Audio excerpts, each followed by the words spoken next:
Vaya, la divina providencia.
El Señor esté con ustedes.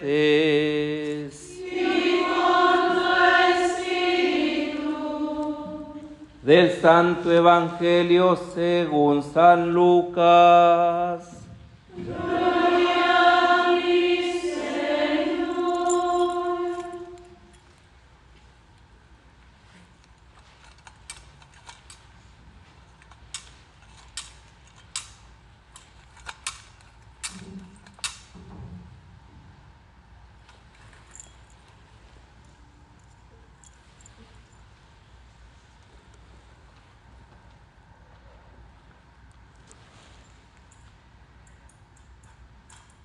En aquellos días, María se encaminó presurosa a un pueblo de las montañas de Judea y entrando en la casa de Zacarías, saludó a Isabel.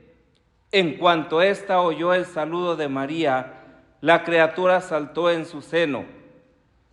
Entonces Isabel quedó llena del Espíritu Santo y levantando la voz exclamó: Bendita tú entre las mujeres, y bendito el fruto de tu vientre. ¿Quién soy yo para que la madre de mi Señor venga a verme? Apenas llegó tu saludo a mis oídos, el niño saltó de gozo en mi seno. Dichosa tú que has creído, porque se cumplirá cuanto te fue anunciado de parte del Señor. Entonces dijo María: Mi alma glorifica al Señor y mi espíritu se llena de júbilo en Dios mi Salvador, porque puso sus ojos en la humildad de su esclava. Desde ahora me llamarán dichosa todas las generaciones, porque ha hecho en mí grandes cosas el que todo lo puede. Santo es su nombre y su misericordia llega de generación en generación a los que lo temen. Ha hecho sentir el poder de su brazo, dispersó a los de corazón altanero, destronó a los potentados y exaltó a los humildes. A los hambrientos los colmó de bienes y a los ricos los despidió sin nada. Acordándose de su misericordia, vino en ayuda de Israel su siervo, como lo había prometido a nuestros padres, a Abraham y a su descendencia para siempre. María permaneció con Isabel unos 3 meses y luego regresó a su casa.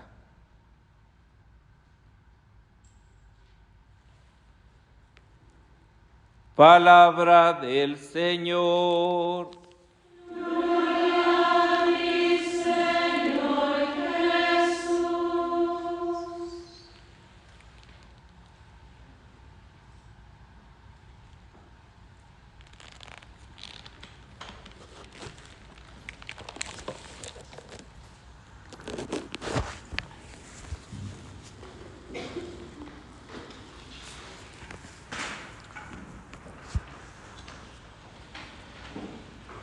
Con la Constitución Apostólica Munificentissimus Deus del Papa Pío XII, el 1 de noviembre de 1950 se anunciaba solemnemente el dogma de la Asunción de la Santísima Virgen María en cuerpo y alma al cielo. Y el Papa nos dice en este documento que tras haber consultado y tras haber visto la tradición de la Iglesia y la forma de cómo los pueblos, las naciones, las personas, la Iglesia veneraba ya desde hace muchos años, muchos siglos, este acontecimiento, pues era preciso que se tuviera precisamente como dogma para que todos reconociéramos en María, en su asunción, la obra de salvación de Dios. Ella, la primera después de Cristo, porque evidentemente, ¿verdad?, el primero en resucitar de entre los muertos fue Cristo, y después todos los que somos de Cristo, nos dice San Pablo. De tal manera que es preciso y es conveniente entender bien este dogma, porque pareciera que el dogma de la asunción de la Santísima Virgen María es: la Virgen María no murió y fue llevada en cuerpo y alma al cielo. No, no es así. En primer lugar, es un dogma que se desprende del dogma de la Inmaculada Concepción de la Santísima Virgen María.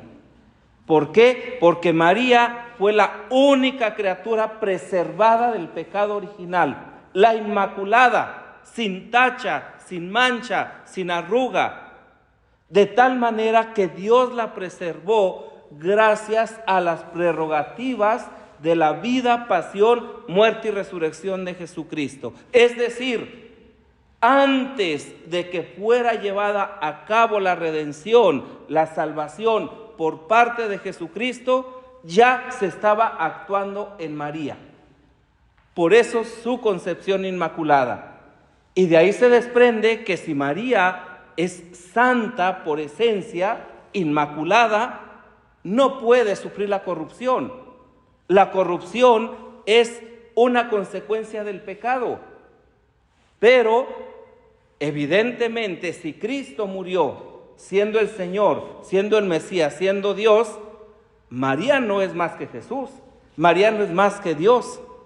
Entonces, María murió, pero, ¿verdad?, el dogma es que murió, pero fue llevada al cielo en cuerpo y alma, muerta. ¿Cómo? Porque María muere, ¿verdad? Está ya el lugar de la dormición de María, ¿verdad?, en Sión. De ahí es llevada a sepultar al ladito de Getsemaní, y de pronto la tumba está vacía, ¿sí?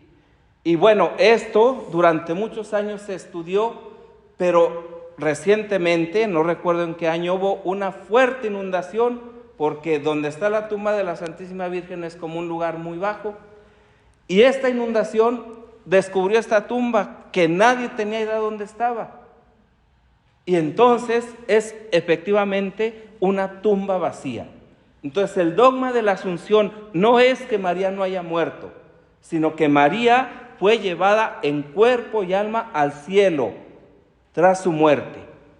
Y entonces aquí es donde nosotros podemos entender que efectivamente nosotros hemos de ser salvados y redimidos también en nuestro cuerpo.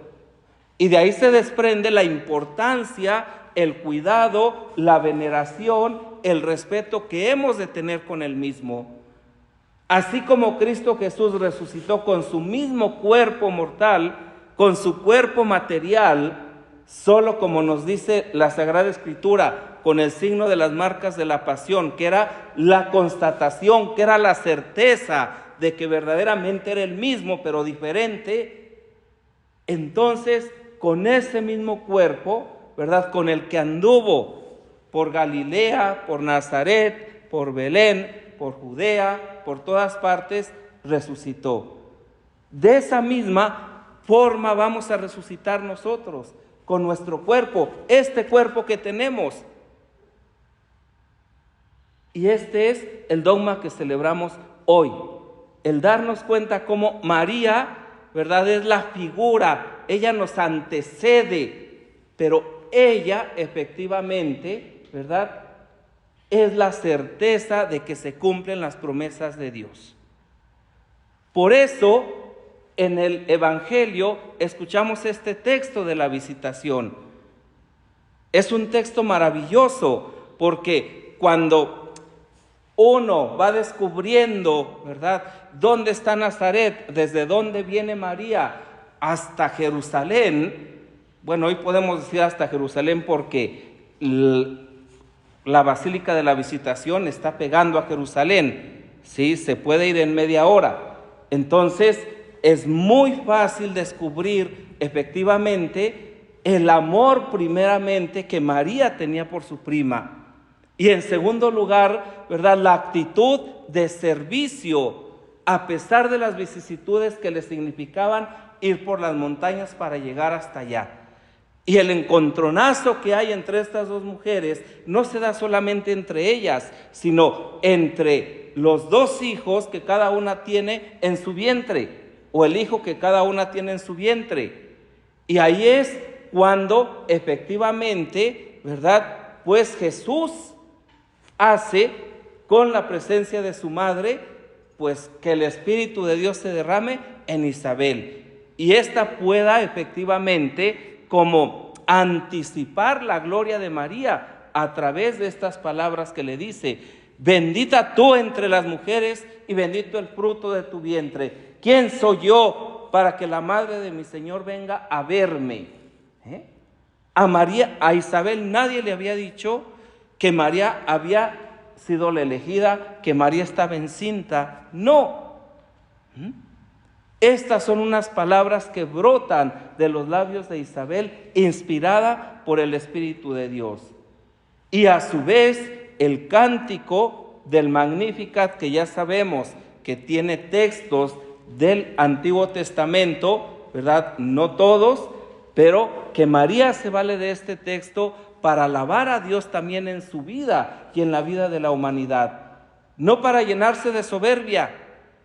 Desde ahora me llamarán dichosa todas las generaciones. Miren qué importante soy. No, sino porque en ella manifiesta precisamente la bondad, la misericordia, la fidelidad de Dios en un corazón que es fiel, en un corazón que se abre a la gracia de Dios, a la voluntad de Dios, en un corazón que es capaz de desasirse totalmente de sus anhelos, de sus proyectos, de sus deseos, para hacer la voluntad de Dios.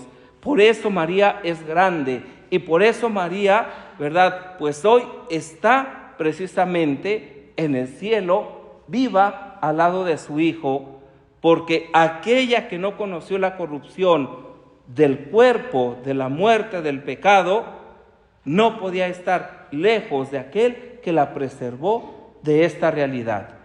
Pidamos al Señor hoy, por la intercesión de la Santísima Virgen María, que nos conceda la gracia de vivir este misterio en nuestra vida aquí en la tierra. El saber cuidar, valorar, proteger, respetar nuestro cuerpo íntegramente como lo que es el templo del Espíritu Santo, pero al mismo tiempo teniendo la certeza de que es el cuerpo que va a estar glorioso delante de Dios, porque Él lo glorificará en su momento. Que María, la Madre del Amor, nos conceda esta gracia.